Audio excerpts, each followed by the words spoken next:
canal del Laboratorio de Física 2. El grupo lo conforman Camilo Martínez, Sebastián Rojas y Lucas Quintero. La práctica que vamos a realizar se titula El estudio del campo magnético en diferentes configuraciones de corriente.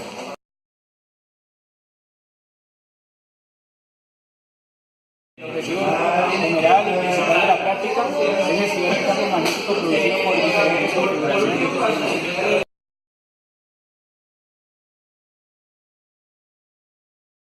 Los objetivos específicos de la práctica es el primero, cuantificar el campo magnético para distintas configuraciones de corriente. La primera es un conductor rectilíneo, la segunda un conductor circular y la tercera un solenoide.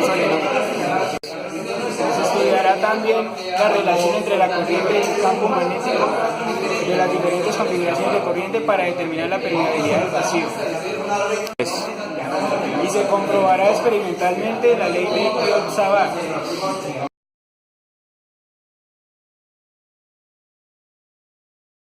Los materiales de este laboratorio son unos cables de corriente, una fuente de voltaje, una espira circular de mayor radio posible, un banco, un alambre rectilíneo, un teslámetro, unos sensores de campo magnético y unas solenoides de diferentes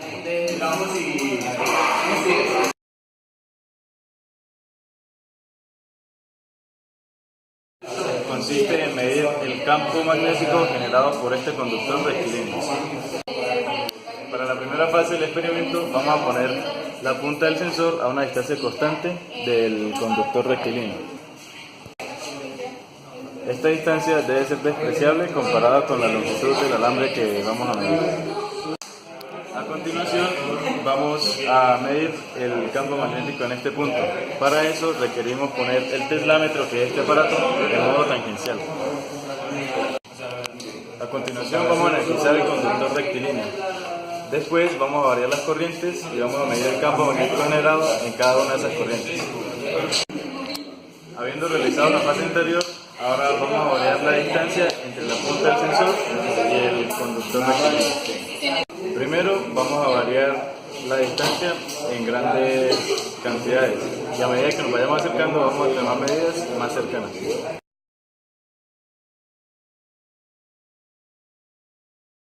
En la fase del experimento calcularemos el campo magnético producido por una espira energizada en el centro de esta, variando la corriente. Es importante para esta fase tener el teslámetro en modo radial. Haremos el campo magnético producido a una distancia X del centro de la espira. Lo iremos variando hasta llegar nuevamente al centro.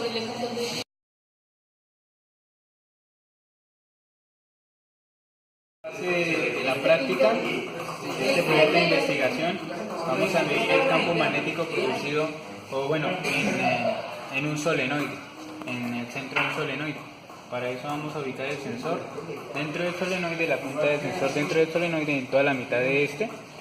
Vamos a energizar el solenoide y vamos a ir cambiando la corriente que circula a través de él, y para cada variación de corriente vamos a, con ayuda del teslámetro, medir el campo magnético. Para poder hacer la medición tenemos que poner el teslámetro en modo radial. Parte de esta tercera fase vamos a cambiar la posición donde vamos a medir el campo magnético para el solenoide. Variamos la distancia X desde la punta del sensor hasta el centro del solenoide 3 veces. Empezamos con una distancia considerable y después vamos variando la distancia a la cual está la punta del sensor, y hasta que lleguemos de nuevo al centro del solenoide. Para la última parte de esta tercera fase vamos a utilizar otro solenoide. No sabemos el número de espiras que tiene este solenoide, pero el fin de esta tercera parte no es calcular la permeabilidad del vacío, sino cuántas espiras tiene este solenoide. Entonces vamos a ubicar la punta del sensor en el centro del solenoide, vamos a energizar el solenoide, vamos variando la corriente, y para cada configuración de corriente medimos el campo magnético en el centro del solenoide.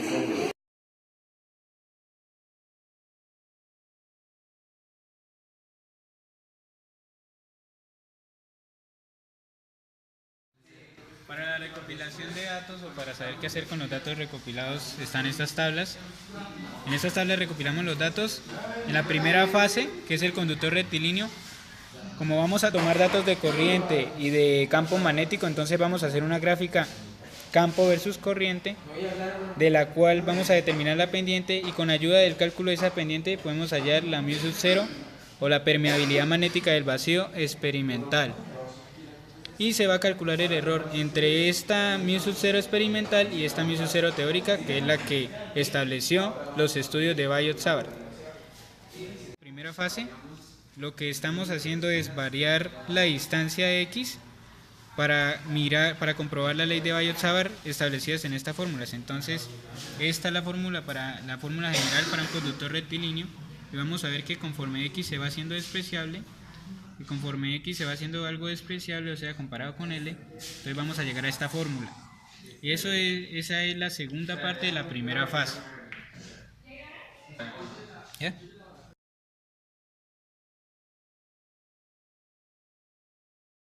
La segunda parte es lo mismo, se basa en lo mismo para el conductor circular. Entonces necesitamos hallar el μ0 experimental, la permeabilidad del vacío. Hacemos una gráfica B, campo magnético versus corriente. Hallamos la pendiente, con la ayuda del cálculo de esa pendiente, hallamos la permeabilidad del vacío magnética experimental y calculamos el error con la teórica. Y en la segunda parte de esta segunda fase, lo que va al ir cambiando esto x, eso lo hacemos para comprobar la ley de Biot-Savart establecida en estas dos fórmulas. Esta es la fórmula general para una espira circular y el campo magnético en un punto en la distancia x del centro de la espira. Conforme x va acercándose hasta que llega al centro de la espira, esta ecuación se va a volver esta. Entonces ese es el objetivo de esta segunda parte de la segunda fase.